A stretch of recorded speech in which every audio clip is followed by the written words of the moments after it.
So probably the best way of describing the book is telling you how I got into writing it. So I'm a macroeconomist. I focus on business cycles and recessions, but also the big trends that shape the world around us. And at London Business School, I teach a course called World Economy, and I'd always give a lecture on the aging society.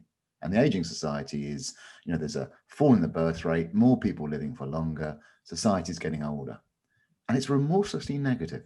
It says, old people are a problem. We can't deal with so many of them. We're going to go bust because pensions aren't sustainable. Healthcare is going to be a problem. And this is a burden. And it's kind of weird because what struck me when I was teaching that, if you look at the key statistic, on average, we're living longer and we're healthier for longer. That seems like great news to me. But we sort of turned it into this negative thing. And it was trying to understand that disparity that got it to me. And the increase in life expectancy is stunning. And I'll give you the life expectancy stats, but it's important to know that on average, most of the years of extra life are healthy ones. And so over the last 130 years, in every decade, life expectancy has increased by 2 or 3 years at the best practice life expectancy. In the UAE, it's even more dramatic. Since 1960, there's been a 4.5-year increase in life expectancy every decade. The last decade, it's slowed down to around 2. But if you think about that, if life expectancy increases 2 or 3 years every decade, that means every generation is living 6 to 9 years longer than the previous one. You're living 12 to 18 years longer than your grandparents. So you have a lot more time ahead of you. And to think about this as just about end of life and more old people seems to me to miss the point. Because there are 2 things that are really happening here. One is that with these longer lives, we've got more time. And I don't know about you, that sounds great to me. I'd like more time.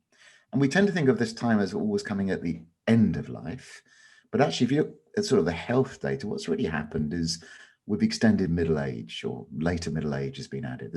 I'm 55, and that's kind of entering this new zone of another 15, 20 years that people didn't have before. So with more time, we do things differently.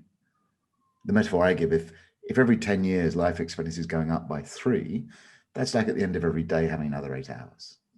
So if you imagine the day went from 24 to 32 hours, you'd structure it completely differently. And that's not just about the end of the day, you'd start the beginning of the day differently. And you can look at your children and see them behaving differently. The second key thing, there's this extra time, is what I call the malleability of age. The reason why we had this stunning increase in life expectancy is not just reductions in infant mortality, but actually people are aging better on average.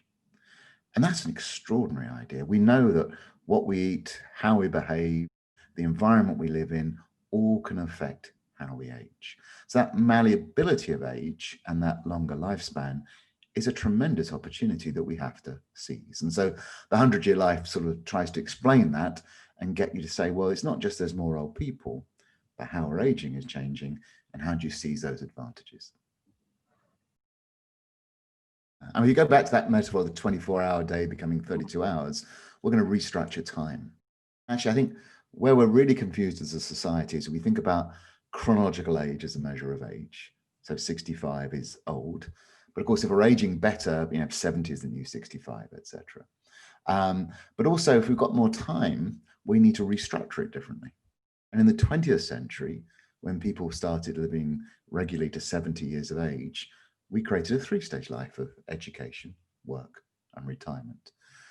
Now, if you look at a child born today in many high-income countries like the UK and UAE, they have a really good chance of living to their 90s and a possible chance of living to the hundreds. And if you listen to the scientists, even beyond that. So what we're trying to do at the moment is stretch out that 3-stage life from 70 to 100.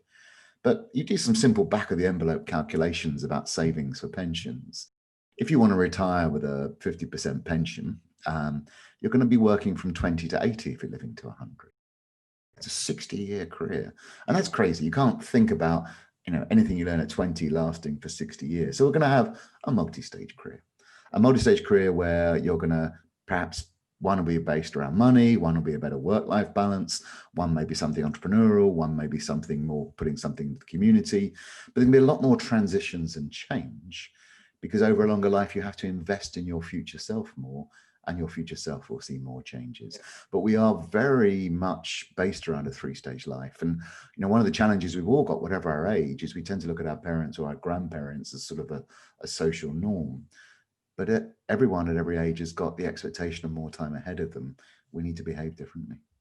And, there's lots of great news about the 100, like more time, more opportunities. But there's some things when you tell people, they go, oh, wow. I think if you're in your mid-40s, you probably will have to work to your early 70s. And we'll come back to what we mean by work.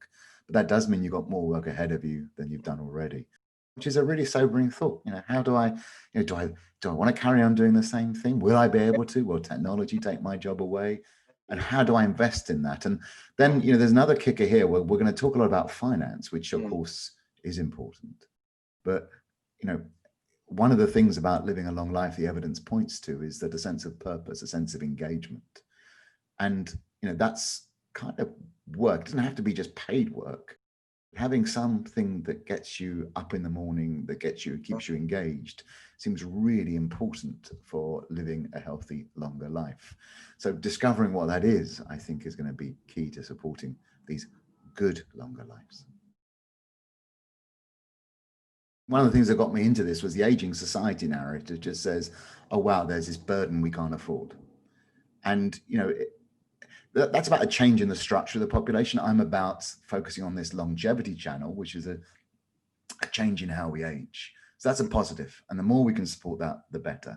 And actually already there's plenty of changes happening. I mean, if you look at the 10 years prior to COVID, and perhaps we'll talk about COVID later, 100% of the increase in employment in the G7 countries came about because of an increase in the number of people aged over 55 working. That's extraordinary. All the employment growth in the major economies accounted for by an increase in employment of over 55. So something is already happening. People are working for longer. And in many countries, the number of people aged over 60, over 70 working has doubled as people are more likely to carry on working. So change is happening. We're also seeing change in people's behaviors. People marry later, have children later, as well as retiring later. So there's a process underway. And I have to say, for me, as an investment opportunity, this is an enormous, I call it the biggest emerging market ever, because every country around the world is aging. There's a difference in the current age of each society, but everyone's getting this effect. So the most important future task is to age well. And that's going to be an enormous investment opportunity. At the moment, there's some focus on an aging society, providing the products that older, frail people need. But over this longer life, investing in aging well is going to be the really, really valuable thing. And I'm doing some work with Martin Ellison of Oxford and David Sinclair of Harvard Medical School at the moment, trying to value it. And, a 1% slowdown in how we age is worth over $70 trillion. This is a huge opportunity. But of course, it's got enormous implications for finance, because if you think about what finance is, it's kind of got two components. One is it rearranges money across different moments in a person's life. And if we go from a 3-stage to multi-stage life, we need to do that differently. The second thing is it provides insurance against different states of the world. And there's a really big shift, because if you look at the 20th century, the risk was dying young. So we had a massive growth in life insurance, because if I died, I wanted to make sure that my family were financially secure. If you look now at sort of the mortality stats, people die much later. And in fact, we've got a new risk around, which is longevity insurance.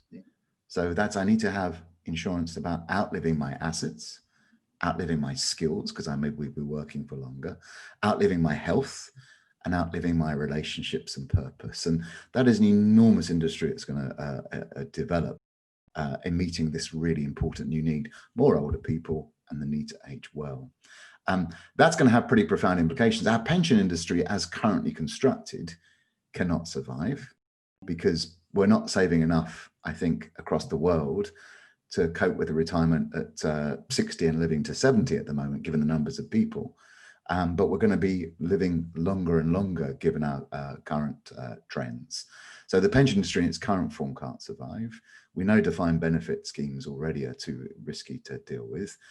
Defined contribution schemes are kind of solvent, almost by construction, but unless there's a big increase in savings, which I don't think will happen, won't support these longer lives.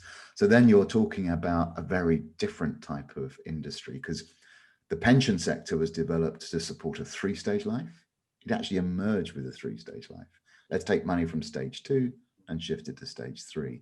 But in this multi-stage life, I'm going to need much more flexible long-term wealth management. So I'm sure the economy can survive. This should be good news for the economy.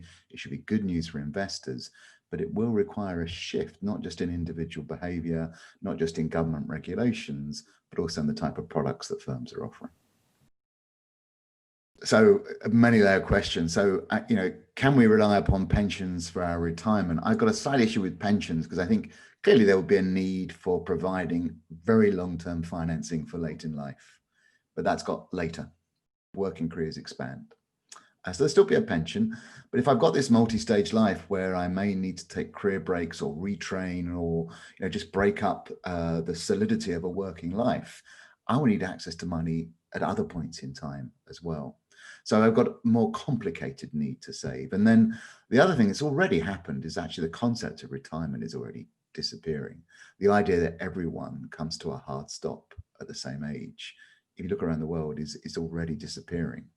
And sort of as retirement's got longer, because life expectancy has increased, but sort of state pension age hasn't, you've seen retirement sort of now almost have 3 stages. The first is where people still carry on working. Yeah. 1 in 5 Brits unretire. They go back to work again.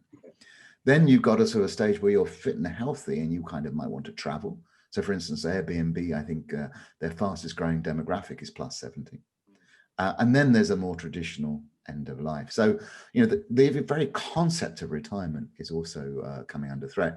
So can we as individuals rely upon our pensions? I think there's 2 challenges there. One is, can we rely upon it to fund a lengthier retirement if we're living longer? And I think the answer is no, partly because as more people live longer, the interest rates come down, so the rate of return comes down. So you have, the conclusion is inevitable, which you focus on the 100-year life. People will have to work for longer. And that's going to involve investment, not just in your finances, but in your skills and your health and your relationships. I think people should think of their portfolio in a much broader sense than just their money, health, skills, relationships, and purpose. And then, of course, you do raise another issue, which is that there's a number of pension funds who are increasingly under pressure as people live longer and rates of return come down. How do they bridge the gap between their liabilities and their assets? And taking ever riskier investment strategies doesn't really do that because they're risky. So yeah, clearly this is going to be a major challenge.